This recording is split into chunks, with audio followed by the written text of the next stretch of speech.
highway wrong into the midnight sun.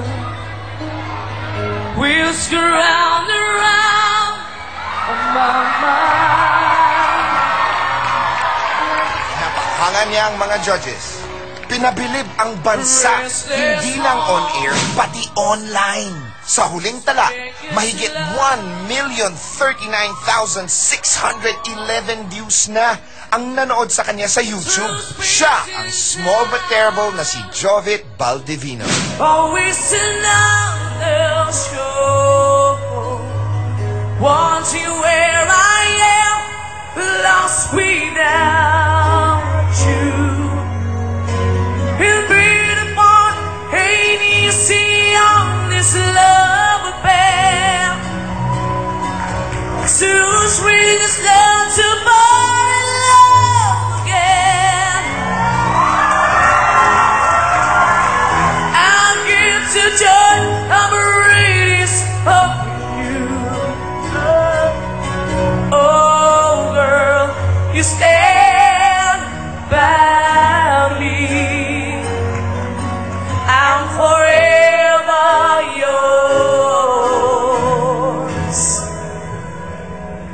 faithfully.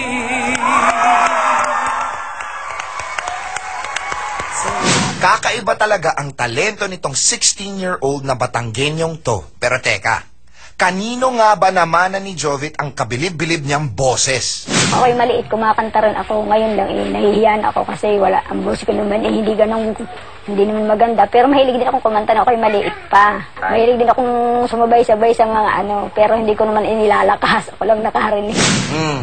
Sabi ni Nanay Tita, sa kanya daw. Pero, ano tong hinihirit ni Tatay Larry? Sa akin talaga nagmana dahil akong ama talaga kung sa ako namin nakakautay din kumanta. Kung sa ako din turo-turo yun sa pagigitara dahil ako talaga sa pool din ako'y bata pa marunong talaga akong magigitara. Para wala ng tampuhan. Sige, sa kanilang dalawa nagmana si Jovit ng kanyang talent sa pagkanta. At ang alam ko ay, the family that sings together, stays together.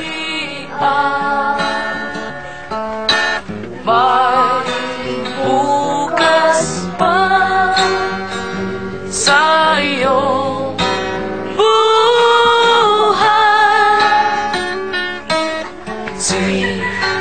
sikat din ang iyong araw. Ang landas mo ay mag-ilaw.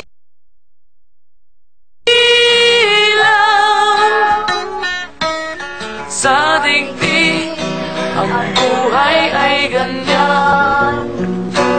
Mayroong ligaya at lumbay. Maghintay at may nakalaang bukas.